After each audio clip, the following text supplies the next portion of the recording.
যাদের বডিতে যাদের গায়ে মুসলমানের রক্ত বইছে তারা কোনোদিনই বিজেপিকে ভোট দেবে না। আমার আপনার মায়ের ইজ্জত নিয়ে সমর্থন করলো।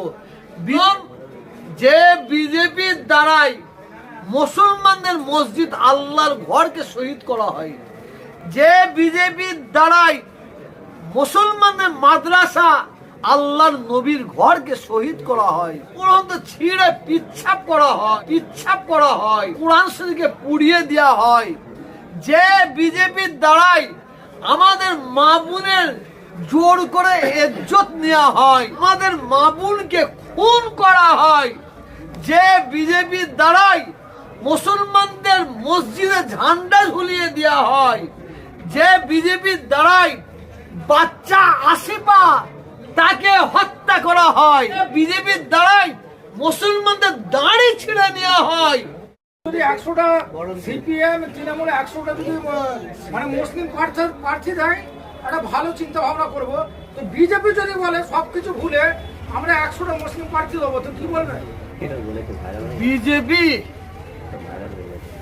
যারা সত্যিকারের মুসলমান, যারা ইমানদার মুসলমান, বিজেপি যদি বলে আমরা বলতে দেন, ওরা যদি বলে আমরা 200টা দেবো, হয়তো শোনেন আমার কথা, ওই কেটে দিয়ে বললে হবে না। যারা সত্যিকারের মুসলমান, ইমানদার মুসলমান, যাদের বডিতে যাদের গায়ে মুসলমানের রক্ত বইছে তারা কোনোদিনই বিজেপিকে ভোট দেবে না, কোনো মতেই দিতে পারে না।